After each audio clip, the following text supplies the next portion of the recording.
खुशामदीद, आदाब, good morning आप सबको हमारी तरफ से। और प्रोग्राम आप देख रहे हैं सलाम जेके गुलिस्तान न्यूज स्टूडियो से।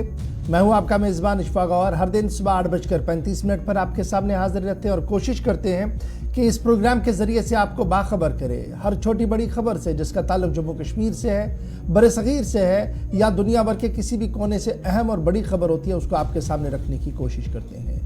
तवारीखी पस मंज़र में भी जाने की कोशिश करते हैं, यानी तवारीख के पन्नों को भी पलट कर आपके सामने कुछ बातें रखते हैं और इस उम्मीद के साथ ये सब कुछ करते हैं कि आपको हमारी ये कोशिश पसंद आएगी और अपना फीडबैक हम तक पहुंचाएंगे। और ये याद रखिएगा कि टीवी पर आप हमें हर रोज़ देखते हैं, तो आप कहाँ से हमारे साथ ज्वाइन कर रहे हैं। और हज़ारों की तादाद में जो लोग हमारे साथ ज्वाइन करते हैं वो फेसबुक, ट्विटर, इंस्टाग्राम को और हमारी ऑफिशियल वेबसाइट www.gulistannews.in पर ज्वाइन करते हैं, जहाँ से वो खबर पढ़ते भी हैं, तज्जिया देखते भी हैं, तज्जिया लिखते भी हैं और अपना फीडबैक भी हम तक पहुँचाते हैं। और आज भी कुछ अहम तरीन बातें हैं जो हम आपके साथ रखेंगे, लेकिन आपका फीडबैक इन्हीं चैनल्स के ज़रिए से हमारे तक आएगा।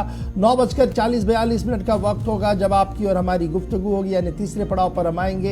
हस्बे वादा कुछ वक्त आपके लिए वक्फ रखा जाएगा जहां पर आप कॉल करेंगे, अपने मामलात हुकूमत की नज़र करेंगे, इस उम्मीद के साथ कि इदारे जो हैं वो आपकी बात को सुने, मसाइल का हल निकालें। फिलहाल आज 25 जनवरी है, यानी आहिस्ता आहिस्ता करके जनवरी का पहला महीना अपने अख्तिताम की और आखिरी हफ्ते में हम चल रहे हैं। और आज 25 जनवरी को माजी के अंदर क्या कुछ हुआ है, तवारीख के औराक को पलटने की कोशिश करते हैं और देखते हैं कि आसिफ रशीद ने आज अपने पिटारे में हिस्ट्री ऑफ द डे में क्या कुछ रखा है। आसिफ रशीद, खुशामदीद, गुड मॉर्निंग, बहुत बहुत स्वागत है आप सभी का। प्रोग्राम सलाम जेके आप देख रहे हैं। 8:37 हो गए हैं और आज की तारीख में सबसे पहले देखते हैं कि खास क्या है। यानी आज जनवरी का 25वां दिन है, 25 तारीख है। 1971 में हिमाचल प्रदेश को मुकम्मल रियासत का दर्जा आज के दिन मिला था। 1980 में मदर टेरेसा को भारत रत्न अवार्ड से नवाजा गया, आज के दिन हुआ ये। साल 1942 में दूसरी आलमी जंग के दौरान थाईलैंड ने अमेरिका और बरतानिया से जंग का ऐलान किया, थाईलैंड भी मैदान में उतरा था। और 1955 में रूस ने जर्मनी से जंग खत्म कर दी। इसके ठीक 13 वर्षों बाद, यानी 1942 में जो हुआ और उसके 13 वर्ष बाद रूस ने बरतानिया से जंग खत्म करने का भी ऐलान कर दिया। साल 1983 में जनवरी की 25 तारीख को विनोबा भावे को बादजमर्ग भारत रत्न से नवाजा गया। हिंदुस्तान के अंदर उनकी अजीम कुर्बानियां हैं। इसके अलावा 1999 में कोलंबिया में ताकतवर जल्जला आया, 300 लोगों ने अपनी जान गंवाई। साल 2010 में इराक के दारुल हुकूमत बगदाद में 3 होटलों में बैक टू बैक धमाके हुए, 36 लोगों की अमवात हुई और इन 36 में 24 ऐसे लोग थे जो दीगर ममालिक से इराक पहुंचे थे, लेकिन यहां इनका ये आखिरी सफर साबित हुआ था 2010 में। और इससे 4 साल पहले यानी 2006 में पाकिस्तान, ईरान और भारत गैस पाइपलाइन को खत्म करने की अमेरिकी दरख्वास्त मुस्तरद की गई। यानी भारत, पाकिस्तान और ईरान के दरमियान जो गैस पाइपलाइन आज भी जिसके मुताबिक काम होता है, अमेरिका ने एक दरख्वास्त दी कि इसको खत्म किया जाए, उसको मुस्तरद किया गया। और एक शदीद झटका था जनूबी एशिया के इन 3 ममालिक की जानिब से अमेरिका के लिए। 2006 में ये बड़ी डेवलपमेंट हुई। तो हिंदुस्तान और आलमी तारीख में आज का दिन खास क्यों है, उसके मुख्तसर पॉइंट्स आपके सामने रखे हैं। 8:40 हो रहे हैं और अब हम बढ़ेंगे प्रोग्राम की सबसे पहली खबर की तरफ और जम्मू कश्मीर आपको लिए चलेंगे। मौसम का हाल अहवाल सबसे पहले आपके सामने ताज़ा तस्वीरों के साथ और अपने नुमाइंदों के साथ भी अलग अलग इलाकों से जुड़ेंगे। चलिए जनाब, सबसे पहले ज़रा मौसम के मिजाज की बात करते हैं। और मौसम का मिजाज की खबर रखना बहुत ज़्यादा ज़रूरी है क्योंकि जनवरी की 25 तारीख में हम है, चिलाई करान चल रहा है और इस बीच खबर आप तक मौसम के मिजाज और श्रीनगर जम्मू नेशनल हाईवे की रखना बहुत ज़्यादा ज़रूरी है। और ये खबर इसलिए भी इम्पॉर्टेंट है क्योंकि लगातार महकमे मौसमियात की ऐन पेशन गोई के मुताबिक कल से एक बार फिर वादी कश्मीर के मुख्तलिफ इलाकों के अंदर बर्फबारी का सिलसिला शुरू हुआ है। रात देर गए पहाड़ी इलाकों के अंदर जहाँ बर्फबारी हुई थी, वहीं पर आज सुबह भी मैदानी इलाकों के साथ साथ पहाड़ी इलाकों के अंदर हल्की से दरमियाना दर्जे की बर्फबारी जो है वो हो रही है। यखबस्ता हवाओं हवाओं ने पूरे कश्मीर को अपने लपेटे में ले लिया है, जिसकी वजह से दर्जे हरारत में भी नुमाया कमी जो है वो देखने को मिल रही है। जहां श्रीनगर जम्मू कौमी शाहरा की हम बात करें तो श्रीनगर जम्मू कौमी शाहरा को काबिल आमद रफ्त रखने के लिए हुकूमती सतह पर लगातार कोशिशें की गई हैं और कल भी कभी बंद कभी खुले के बीच इंतजामिया ने कोशिश की कि ट्रैफिक की नकल हमल को यकीनी बनाया जा सके। ताहम आज 25 तारीख है और दूसरी तरफ से भारत जोड़ो यात्रा बानिहाल रामबन सेक्टर के अंदर मौजूद है, तो हुकूमती सतह पर बड़ा फैसला लिया गया। जहां कल उधमपुर के अंदर हमने देखा था कि ट्रैफिक रेस्ट्रिक्शंस थी, वहीं पर आज किसी भी गाड़ी को काजीगुंड बानिहाल हाईवे पर चलने की इजाजत नहीं होगी। हुकूमती सतह पर यह साफ कर दिया गया है और इसकी वजह महकमा मौसमियात की पेशन गोई नहीं बल्कि भारत जोड़ो यात्रा है। पहलगाम गुलमर्ग के अंदर एक बार फिर कल बर्फबारी जो हुई और कई इंच बर्फबारी कल वहां पर रिकॉर्ड की गई है। जम्मू के मैदानी और पहाड़ी इलाकों के अंदर भी बारिशों का सिलसिला चला है और इन बारिशों और बर्फबारी और तेज हवाओं के बीच श्रीनगर जम्मू कौमी शाहरा भी कल पंथियाल के पास पसियां गिराने के बावजूद भी हुकूमती सतह पर जो हंगामी बुनियादों पर काम किया गया वहां पर गाड़ियों को चलने की इजाज़त दे दी गई है।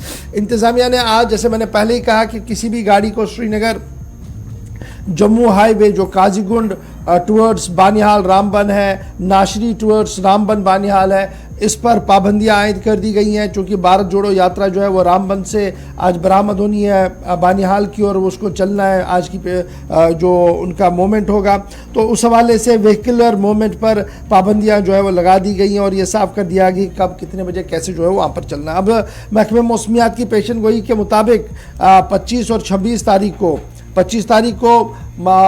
हल्की से दरमियाना दर्जे की बर्फबारी का इम्कान है। आज सुबह भी श्रीनगर के अंदर हम देख रहे थे। 26 और 28 तारीख को मतला और आलूद रहेगा।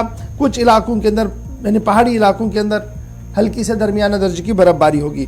29 और 30 तारीख को जो पेशन गोई की गई है वो ज़बरदस्त बारिशों की और बर्फबारी की वो पेशन गोई की गई है, जिसकी वजह से कौमी शाहरा पर भी असर जो है वो पड़ सकता है। सीधे चलेंगे अपने नुमाइंदे के पास। पहले आरिफ वहीद हमारे साथ है श्रीनगर जम्मू कौमी शाहरा पर, जरा गुफ्तगू करते हैं जहां से खबर यह है कि थोड़ी देर पहले भी एक एक्सीडेंट वहां पर हुआ है। आरिफ, अपडेट कीजिएगा श्रीनगर जम्मू कौमी शाहरा के हवाले से क्या कुछ इतलात आपके पास? बिल्कुल, मैं आपको बताता चलूं कि जम्मू श्रीनगर नेशनल हाईवे पे फिलहाल जो है ट्रैफिक को रोक दिया गया है, क्योंकि भारत जोड़ो यात्रा के सिलसिले में जो है जिस तरह से ट्रैफिक हुकाम के साथ सुबह सुबह हमारी बात हुई, उनका मानना है कि जम्मू श्रीनगर कौमी शाहरा पे जो है फिलहाल ट्रैफिक को जो है एहतियाती तौर पर रोक दिया गया है। और इसके साथ में अगर हम बात करें तो मौसम के मिजाज इस समय जो है बिगड़ते हुए नजर आ रहे हैं। बालाई इलाकों में जम के बर्फबारी हो रही है और मैदानी इलाकों में इस समय बारिशों का सिलसिला जारी है। और इसके बीच में अगर कहें तो पैंतिहाल, जिस तरह से हम पहले भी जिक्र कर चुके हैं कि इसमें शूटिंग स्टून का खतरा लाक रहता है। शूटिंग स्टून से बचने के लिए कुछ गाड़ियां जो है वो बिल्कुल स्टैंड बाई थी, लेकिन ऊपर से कुछ 2-3 बड़े बोल्डर्स जो है गिरकर आ गई, जिसपे एक टैंकर तबाह होकर रह गया और साथ में एक ट्रक ड्राइवर की भी जो है मौके पर ही मौत हो गई, जो मुनीब अहमद हजाम, जो कि देवसर कुलगाम के रहने वाले, और कहीं न कहीं पे 2 लोगों को जो है फिलहाल हॉस्पिटल मुंतकिल किया गया है। सूरत हाल थोड़ी सी संगीन जरूर है, लेकिन बारिशों का सिलसिला जारी है। लेकिन इसके बीच में भारत जोड़ो यात्रा के लिए जो है सिक्योरिटी के पुख्ता इंतजाम किए गए हैं। उस पर थोड़ी देर में मैं आऊंगा, लेकिन सबसे पहले ये बताइएगा, आज हमारे पास जो इत्तला है कि इंतजामिया ने श्रीनगर जम्मू जो काजीगुंड बानिहाल और नाशरी रामबन वाला रास्ता है उस पर मकामी ट्रैफिक पर पाबंदी आयद कर दी है। अगर ये हाईवे पर ट्रैफिक पाबंदी है तो जो आम लोग हैं उनके लिए मुतबादिल शहराएं कौन सी हैं, मुतबादिल रास्ते कौन से जहां से वो चलेंगे? जितने भी रूट्स है, जो छोटे छोटे रूट्स है, वो हाईवे के साथ कनेक्ट होते हैं, चाहे मकरकूट या उसके साथ में उखराल का इलाका है या फिर इसके साथ में चमलवास के इलाका जाते हैं। लेकिन फिलहाल ये फैसला लिया गया है कि फिलहाल जो है इन पे रिस्ट्रिक्शन लगाई जाए, ताकि जो भारत जोड़ो यात्रा, चूंकि इस स्ट्रेच में जो है रोड थोड़ा सा नैरो है, स्पेस कम है, तो उसको चलते जो है अगर लोकल ट्रांसपोर्ट भी जो है उस मात्रा में चलेगा, जो खड़ी के रूट्स भी जो है हाईवे के साथ मिलते हैं, तो भारत जोड़ो यात्रा में जो है थोड़ी सी दिक्कतें जो है जरूर होंगी, जो इसमें मौसम का भी एक इम्पैक्ट रह सकता है। क्योंकि इस समय अगर देखें तो चलाई आरिफ ये बताइएगा अभी मौसम का मिजाज किस तरीके का है? महकमे मौसमियात की पेशन गोई है कि मतला बरालूद रहेगा, हल्की से दरमियाना जर्दे की बूंदाबांदी हो सकती है, तो क्या कुछ अभी आपके पास इत्तला है? सर, मैं आपको बताते चलूं कि इस समय जो है मूसलाधार बारिश हो रही है और जो ऊपरी इलाके हैं रामबन जिला की या बानिहाल के जो सब जिला के ऊपरी इलाके हैं, वहाँ पे हल्की हल्की बर्फबारी हो रही है। लेकिन अगर इस समय देखें बहुत तो शुक्रिया जी हमारे साथ ज्वाइन करने के लिए। आप जरा स्टैंड बाई पे रहेंगे। रहेंगे। मेरे साथ शाहिर शाद भी शोपियां जिले से पहाड़ी इलाका इसे माना जाता है और महकमे मौसमियात की पेशन गोई के मुताबिक पहाड़ी इलाकों के अंदर रात भर जो है वो बर्फबारी हुई है। आज भी हल्की हल्की हो सकती है, कल थोड़ा सा वक्फा होगा, फिर एक बार 28 और 29 30 29 को जो है फिर एक बार जो है वो हो सकता है। तो क्या कुछ आपके पास है खबर जनाब इरशाद, रात भर कैसा मौसम रहा और इस वक्त क्या कुछ चल रहा है? देखिए गवर, अगर हम बात करें इस बर्फबारी की तो 8 बजे 12 बजे जो है बर्फ बंद हुआ है और अभी अभी सुबह जो है बर्फ फिर से एक बार जो है शुरू हो गया। आप मेरे पीछे साफ तौर से देखते हैं तस्वीरों में किस तरह की यहाँ की जो है बर्फबारी शुरू हो गई सुबह से ही। और अगर देखा जाए जो सड़कों पे जो बर्फ जमा है तकरीबन 1 फुट के आसपास जो है बर्फ यहाँ पे जो है वो जमा हो चुकी है। और बता दूं कि इस वक्त अगर देखा जाए लगातार जो है बर्फबारी का सिलसिला वक्फे से जारी है। तो जो रास्ते हैं क्या यहाँ से बर्फ हटाने का सिलसिला शुरू हो गया है या अभी इसी तरीके से है? देखो जो रोड जो है जैसे हॉस्पिटल रोड है उसको जो है बिल्कुल अभी तक जो है मशीनरी काम कर रहे हैं बिल्कुल, मगर जो हाईवे उस पे अभी तक जो है मशीनरी काम नहीं कर रहे हैं। और बता दूं कि यहाँ पे जो है डिप्टी कमिश्नर जो है खुद इस चीज को मॉनिटर कर रहे हैं, कहाँ पे जो है क्या प्रॉब्लम ये बिल्कुल वो खुद नहीं निकल जो आया है यहाँ पे। और सड़कों पे बिल्कुल जो है अपने जो टीम लगा दिया बर्फ उठाने का काम बिल्कुल यहाँ पे लगातार जारी है। तफसीलात फराहम करने के लिए, शोपियां से हमारे साथ रहने के लिए इरशाद। जनूबी कश्मीर से शुमाली कश्मीर का भी रुख करते हैं क्योंकि मुतअद्दिद इलाकों के अंदर बर्फबारी की इतलात हैं। साहिल शमीम गुलिस्तान न्यूज नुमाइंदा हमारे साथ है। साहिल, क्या मौसमी सूरत हाल इस वक्त आपके इलाके के अंदर है और दूर दराज इलाकों के अंदर फिर से रास्ते बंद हुए हैं, इस तरह की इतलात हैं, जिला और तहसील हेडक्वार्टर से राब्ते मुनक़ता हो गए हैं? जी आसिम, मैं आपको बता दूं कि कल जो है दिन भर वक्फे से जो है बालाई इलाकों में बर्फबारी का सिलसिला जो है वो शुरू हुआ था। तो वही अगर हम शाम की बात करेंगे, शाम के वक्त जो है मैदानी इलाकों में भी बर्फबारी जो है वो शुरू हुई थी। अगर हम इस वक्त की बात करेंगे, अगर हम टंगडार, केरन या मसल जुमगंड या नवगाम सेक्टर की बात करें, करीब 1.5 फुट जो है बर्फ जमा हुई है। रास्ते जो है दोबारा बंद हो गए। हालांकि आमदोरफ्त के लिए जो है फिलहाल ये बॉर्डर इलाके के रास्ते जो है दोबारा से बंद हो गए हैं। वही अगर हम बात करेंगे कि कल तकरीबन 3 बजे तक जो है मच्छल सेक्टर का रास्ता जो है खोल दिया गया था। हालांकि इससे पहले कई लोगों ने जो है एहतजाजी मुजाहरे भी किए, कई बीमारों को भी आना था या कई लोग जो है यहाँ पर फंसे हुए थे, उनके लिए जो है रास्ता बनाने की कोशिश की जा रही थी। तो लेकिन कल शाम से जो है फिर से जो एक बार बर्फबारी हुई है, तकरीबन 1.5 फुट के करीब जो है बर्फ जमा हुई है और रास्ते जो है बिल्कुल दोबारा से बंद हो गए हैं। वही मैंने दीकर हुकाम से बात की है 10 RCC कुपवारा के साथ, तो उनका ये साफ तौर मानना है कि जो है बर्फबारी अभी भी जारी है बालाई इलाकों में और ये रास्ते जो है ये बिल्कुल बंद हो गए हैं, जिला हेडक्वार्टर से ही मुनक़ता हो चुके हैं। बहुत बहुत शुक्रिया तफसीलात फराहम करने के लिए शुमाली कश्मीर से। आरिफ, आपका भी बहुत शुक्रिया और थोड़ी देर में कोशिश करेंगे दोबारा आपके पास आए जब यात्रा के हवाले से मजीद यहाँ पर हलचल देखेंगे। और साथ ही साथ इस वक्त भी ये भी अपडेट बता दें कि जम्मू श्रीनगर नेशनल हाईवे पर किसी भी तरीके से आप आज ना निकलें। 2 तरह की परेशानियां हैं, खराब मौसम तो है ही, लेकिन पहले से जो एडवाइजरी कल से हम उधमपुर से देख रहे हैं, सिक्योरिटी अलर्ट, साथ साथ यात्रा भी मूव कर रही है। तो यात्रा जैसे जैसे अगले पड़ाव पर जाएगी तो उन रूट से किसी भी तरीके से आपकी गाड़ी का गुजर आज नहीं हो सकता। तो मौसम भी खराब है, इसलिए जम्मू श्रीनगर नेशनल हाईवे पर आज सफर ना करें। चलिए जी बढ़ते हैं जी आगे, जरा बड़ी खबर की ओर आते हैं। और बड़ी खबर भारत और पाकिस्तान के बीच की खबर सामने आ रही है और कमोबेश 12 साल के वक्फे के बाद बर्फ पिघलती हुई नजर आ रही है। याद होगा आपको कि शहबाज शरीफ ने चंद दिन पहले भारत के साथ इक्तिसादी हालात, माइशी हालात मुस्तहकम बनाने के लिए, साथ साथ पड़ोसियों की जैसी सूरत हाल को बेहतर करने के लिए, दोस्ताना ताल्लुकात को बेहतर करने के लिए एक बयान दिया था। ताहम पाकिस्तान की सियासत अपनी जगह, बात भारत सरकार की करते हैं। दफ्तर खारजा के तर्जमान या जराया के हवाले से जो इतलात इस वक्त हमारे पास है वो ये है कि मिनिस्ट्री फॉर एक्सटर्नल अफेयर्स की तरफ से बाज़ाब्ता तौर पर दावतनामा भेजा गया है पाकिस्तान के लिए SCO कॉन्फ्रेंस के अंदर शिरकत के लिए जो गोवा के अंदर मुनक्किद होने जा रही है। और यह दावतनामा 2 अहम शख्सियत के नाम चला गया है।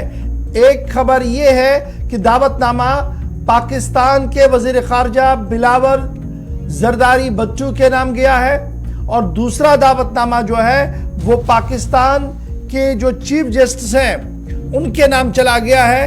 ताकि वो एससीओ कॉन्फ्रेंस के अंदर शिरकत करें। याद रखिएगा, एक बड़ी डेवलपमेंट तकरीबन 12 साल के बाद जो है वो सामने आ रही है, जहां पर भारत और पाकिस्तान के बीच लगातार बयानबाजियां और दीगर चीजों के बीच हालात पुरतनाव बने हुए थे। वहीं पर भारत सरकार की एक और पहल सामने आई है, जहां पर जराया के मुताबिक हुकूमती सतह पर बाज़ाब्ता तौर पर पाकिस्तान के टॉप जज उमर अता और फॉरेन मिनिस्टर बिलावल भुट्टो को शंघाई कोऑपरेशन ऑर्गेनाइजेशन एससीओ के अंदर दावत दी गई है कि वो आए और यहां पर ज्वाइन करें। जो सोर्सेज दिल्ली के अंदर है, उन्होंने इस बात की कंफर्मेशन की है कि ये एक बड़ा मूव है और ये बड़ा मूव एक इंटरनेशनल प्रोस्पेक्टिव में देखा गया है, एससीओ के हवाले से देखा गया है, इसलिए ये दावतनामे जो है वो भेजे गए हैं। इधर जब हम पाकिस्तान के पॉइंट ऑफ व्यू से इसको देखेंगे तो खबर पाकिस्तानी ज़राए ब्लॉग में भी ये है कि भारत की तरफ से दावतनामे 2 आए हैं जी। एक चीफ जस्टिस पाकिस्तान को आया है, एक दावतनामा फॉरेन मिनिस्टर को आया है और दोनों दावतनामे जो है दफ्तर खारजा भारत की तरफ से, फॉरेन मिनिस्ट्री की तरफ से जो है वो भेजे गए हैं। आज ये बड़ी खबर है इस वक्त और ये अहम डेवलपमेंट जो है वो हो रही है। गोवा के अंदर ये मीटिंग होने जा रही है और इस मीटिंग के अंदर एक्सपेक्ट ये किया जा रहा है कि अगर ये दावतनामे कबूल होते हैं तो मजीद पेशरफ्त होगी दोनों मुल्कों के बीच आगे बढ़ने के हवाले से। दोनों मुल्क न्यूक्लियर मुल्क है और दोनों मुल्कों के बीच तनाव पिछले कई सालों से बना हुआ है और स्पेशली 2019 के बाद जो सिचुएशन बनी हुई है वो सबके सामने है। तो उसको देखते हुए ये बड़ी डेवलपमेंट इस वक्त सामने आ रही है, जहां पर दावतनामे भेजे गए हैं और अगर ये दावतनामे कबूल किए गए, एक्सेप्ट किए गए पाकिस्तान की तरफ से, तो फिर चीफ जस्टिस पाकिस्तान और फॉरेन मिनिस्टर पाकिस्तान जो है वो एससीओ कॉन्फ्रेंस के लिए जरूर आएंगे और उससे दोनों मुल्कों के बीच मामला जो है वो सुधर सके। डेट्स जो सामने आ रही हैं जी वो 4 और 5 मई के हवाले से भी सामने आ रही है और जरदारी साहब को गोवा आना होगा जी फर्स्ट वीक ऑफ मई में, क्योंकि 4 और 5 तारीख को ये हो रही है। और याद रखिएगा, इससे पहले लास्ट टाइम पर हिना रब्बानी खर साहिबा भारत के दौरे पर आई थी, वो सन 2011 था जब एक कॉन्फ्रेंस के सिलसिले में वो आई थी। 12 साल के वक्फे के बाद ये दोबारा फॉरेन मिनिस्टर्स आमने सामने हो सकते हैं। एससीओ के अंदर चाइना है, रशिया है, कजाकिस्तान है, किर्गिस्तान है, तजाकिस्तान है, उज्बेकिस्तान है और इन सभी लोगों को भी दावतनामे पहले ही दे दिए गए हैं इस कॉन्फ्रेंस के हवाले से। दफ्तर खारजा के जो जराया हमें कंफर्म कर रहे हैं वो ये बता रहे हैं कि इंटरनेशनल प्रोस्पेक्टिव और नेशनल प्रोस्पेक्टिव में ये डिसीजंस इस तरीके से लिए जा रहे हैं, क्योंकि जब आप एससीओ को इनकाद करते हैं तो उसमें आपने इस तरीके के लोगों को भी बुलाना पड़ता है, चाहे आपकी उनके साथ बात बनती हो, जिनमें चाइना भी है, पाकिस्तान भी है। तो इस तरीके से दावतनामे जो है वो गए हैं। तो हिना रब्बानी खर के बाद जरदारी साहब की अगर आमद होती है तो ये एक बड़ा आइस ब्रेकिंग के तौर पर माना जा रहा है। G20 समिट के आगे पीछे के हालात को भी देखना होगा, तो उस बीच अगर ये कॉन्फ्रेंस होती है तो ये बड़ी पेशरफ्त होगी और इस हवाले से बाज़ाब्ता तौर पर दोनों ज़राया ब्लॉक जो है भारत के भी और पाकिस्तान के भी वो इस खबर की तस्दीक कर रहे हैं कि दावतनामे चले गए हैं। लेकिन हमें इंतजार रहेगा दफ्तर खारजा की प्रेस कॉन्फ्रेंस का हफ्तावार ब्रीफिंग परसों होनी है, तो उसमें पता लगेगा कि और क्या कुछ हुआ है। तो जहां पर हम भारत पाकिस्तान की बात कर रहे हैं कि दावतनामे दे दिए गए हैं, वहीं पर एक और खबर अमेरिका से भी सामने आ रही है और अमेरिकी दफ्तर खारजा ने भी भारत और पाकिस्तान की मुज़ाकरात के हवाले से अपनी बात सामने रखी है और ये कहा है कि दोनों मुल्कों के लिए ये बेहतर है कि वो मुज़ाकरात के जरिए से ही मसाइल का हल ढूंढे। अमेरिकी महकमा खारजा के तर्जुमान नेड प्राइस की तरफ से जो हफ्तावार ब्रीफिंग की जाती है व्हाइट हाउस के अंदर, उसमें उन्होंने कहा कि पाकिस्तान और भारत के दरमियान मुज़ाकरात दो तरफा मामला है, हम जनूबी एशिया में इलाकाई इस्तेकाम चाहते हैं। प्रेस ब्रीफिंग के दौरान अमेरिकी महकमा खारजा के तर्जुमान नेड प्राइस से पूछा गया कि पाकिस्तान के वज़ीर आज़म शहबाज शरीफ ने भारत से अमन मुज़ाकरात पर जोर दिया है, आमादगी जाहिर की है कि वो कश्मीर समेत तमाम मसाइल पर बात करने को तैयार है, लेकिन भारत ने इस पेशकश को ठुकरा दिया है, तो वो इस हवाले से क्या कहेंगे। तो उस पर उन्होंने जवाब देते हुए तबसरा किया कि हम तवील अरसे से जनूबी एशिया में इलाकाई इस्तेकाम का मुतालबा करते आ रहे हैं और इस खिते को तरक्की याफ्ता देखना चाहते हैं। जहां तक भारत और पाकिस्तान की बात है तो दोनों हमारे पार्टनर्स हैं अमेरिका के मुताबिक और दोनों की अपनी इनफरादी हैसियत है। हम तवील अरसे से जनूबी एशिया के अंदर न सिर्फ इस्तेकाम चाहते हैं बल्कि इन दोनों ममालिक के बातचीत करने से दायरा कार भी बढ़ेगा, इनका किरदार दोनों का अपने जो मस्बत पेशरफ्त अगर होती है तो मामलात बहुत हद तक ठीक होंगे। अमरीकी महकमा खारजा के तर्जुमान की तरफ से यह भी कहा गया कि पाकिस्तान किसी भी मुंतखब हुकूमत के साथ काम करने के लिए, अमेरिका जो है वो भारत पाकिस्तान के अंदर कोई भी हुकूमतें हों उनके साथ काम करने के लिए और मुज़ाकराती अमल का हिस्सा बनने के लिए अगर जरूरत पड़े तो उसके लिए भी तैयार है। और दूसरी बात, कोई अगर मदद लेना चाहे तो उसके लिए तैयार। लेकिन फिलहाल जो बातचीत का मामला है, पहली जिसमें सालसी की पेशकश अभी तक अमेरिका की जानिब से मुसलसल डोनाल्ड ट्रंप से होते हुए जो बाइडेन तक की इंतजामिया की जानिब से की जाती रही है, उस पर एक तरह से यू टर्न कहा जा सकता है और इसे अपना और दो तरफा मामला करार देते हुए कहा कि अमन तो हम भी चाहते हैं लेकिन मामलात अपने बातचीत के लिए दोनों मुल्कों को खुद पहल करनी होगी। ये अमेरिकी तर्जमान की तरफ से बयान आया। अमेरिका की बात हो रही है तो बात जरा एक और भी आपके सामने रखिए, क्योंकि आपको याद होगा कि दिग्विजय सिंह का बयान आया था और उन्होंने ऑपरेशन बालाकोट पर सवाल उठाए थे और उन सवालों का जवाब कहीं ना कहीं अमेरिका से कल रात देर गए सामने आया है, क्योंकि अमेरिका के अहम तरीन शख्सियत फॉर्मर यूएस सेक्रेटरी की किताब की रस्मी रोनुमाई थी और उसी किताब की रस्मी रोनुमाई के एक चैप्टर के अंदर उन्होंने इस बात का खुलासा किया। माइक पॉम्पी का जिक्र हम कर रहे हैं, जिन्होंने इस बात का क्लेम किया है कि भारत सरकार की तरफ से बाज़ाब्ता तौर पर उन्हें ये इस बात से आगाही दिलाई गई थी कि पाकिस्तान प्रिपेयर कर रहा है जी न्यूक्लियर अटैक भारत के लिए। और ये अटैक कब की बात है? जब ऑपरेशन बालाकोट सर्जिकल स्ट्राइक हुआ था। जब बालाकोट सर्जिकल स्ट्राइक हुआ था उसके बाद बाज़ाब्ता तौर पर भारत की जो वज़ीर ख़ारजा सुषमा स्वराज मरहुमा थी, उन्होंने माइक पॉम्पी को यह इत्तला दी थी कि पाकिस्तान को रोका जाए इस तरीके की कार्रवाई करने से। अगर करते हैं तो हम भी इसमें फिर आगे बढ़ेंगे।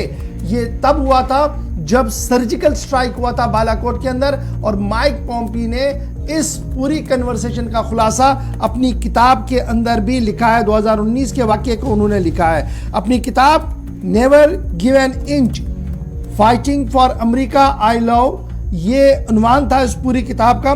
पॉम्पी का मानना है कि वो यूएस नॉर्थ कोरिया समिट के अंदर फरवरी 27-28 के दरमियान थे, जब रात भर वो वहां मुज़ाकरात कर रहे थे। इस बीच दिल्ली से भी वजारत खारजा और वजीर खारजा की उनके साथ बात हुई है, जिस दौरान उन्होंने कहा कि जो कुछ इंसिडेंट हुआ है उसके बारे में सारी डिटेल्स दी और साथ ये भी कहा कि पाकिस्तान न्यूक्लियर हमले की तैयारी कर रहा है। कोर्ट में कर रहा हूं, I will never forget the night I was in Vietnam as if negotiation with the North Korean on nuclear weapon was not enough, India and Pakistan start threatening each other in connection with the decades-old dispute over northern border in Kashmir. पॉम्पी साहब का quote unquote करके मैंने आपके सामने रख दिया है। अब ये बात काफी इंपॉर्टेंट है।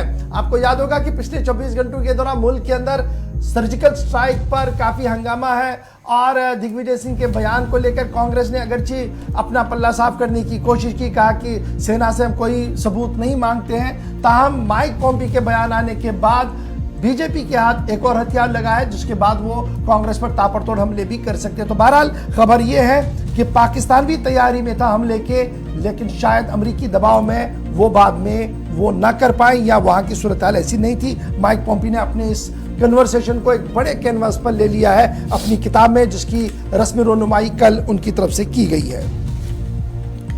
चलिए आगे बढ़ते हैं, 9 बज रहे हैं और सीधा आप जम्मू कश्मीर आपको फिर से लिए चलते हैं और बात जरा जम्मू कश्मीर के अंदर सिक्योरिटी सूरत हाल की भी करते हैं। यौम जमहूरिया की तकरीबात का सिलसिला भी लगभग शुरू ही हो गया है, फुल ड्रेस रिहर्सल भी हुई है और दूसरी जानिब सिविल और पुलिस हुकाम मुसलसल राब्ते में है।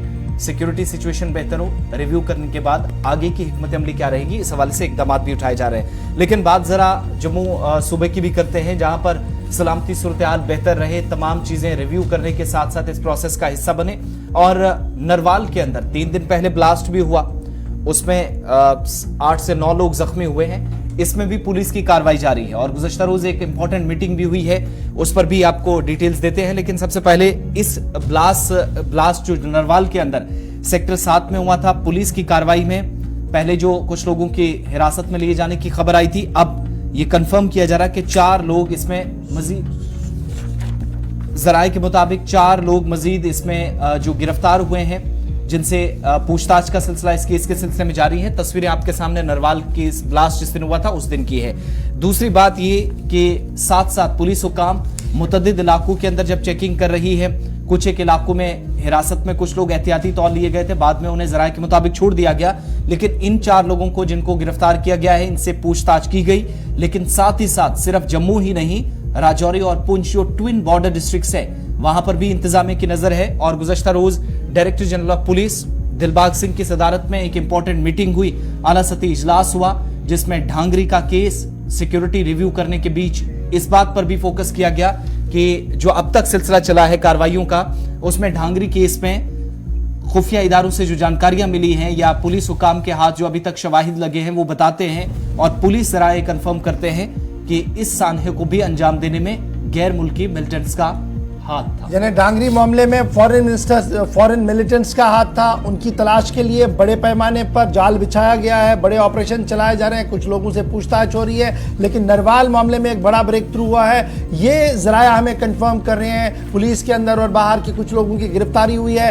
उन गिरफ्तार अशखास ने ही कुछ अहम तरीन शवाहिद दिए हैं, जिससे ये साफ हो रहा है कि उनमें से ही कुछ लोग ऐसे हैं जिन्होंने वहां पर आईडी को नस्ब किया था और प्लान जो कुछ था वो पुलिस के हाथ लगाया। जराया हमारे ये कंफर्म करें। ताहम इंतजार रहेगा यहां पर जम्मू कश्मीर पुलिस की ऑफिशियल प्रेस कॉन्फ्रेंस का, जहां पर वो नरवाल धमाके और डांगरी में हुए इंसिडेंट के हवाले से बड़ी ब्रीफिंग आने वाले चंद दिनों के अंदर अंदर कर सकते हैं। वक्त हो गया जी 9:01 का, यानी मुझे कहा जा रहा कि छोटा सा ब्रेक हो। ब्रेक के उस पर आएंगे तो आप बने रहेंगे हमारे साथ, क्योंकि होम मिनिस्ट्री से एक बड़ी खबर आ रही है और ये बड़ी खबर कहां के लिए है, क्यों ये इंपॉर्टेंट है पॉलिटिकली, ये हम आपको बताएंगे। आप बने रहेंगे हमारे साथ। फिर हम आपको ये भी बताएंगे कि जम्मू कश्मीर इंतजामिया के एक फैसले ईटीटी स्कैम को लेकर क्या कुछ हो रहा है और श्रीनगर के अंदर सूरत हाल क्या कुछ बन रही है। फेसबुक, ट्विटर और इंस्टाग्राम पर अगर आप फोटो डालते हैं तो अब आप पर सजा लगेगी। कौन से फोटो डालने पर आपको सजा लगेगी, इसलिए आपको बना रहना पड़ेगा हमारे साथ। और फिर भारत जोड़ो भी आपको बताएंगे कि नासाजगार मौसम के बीच भारत जोड़ो कहां पर है। छोटे से ब्रेक के फौरन बाद।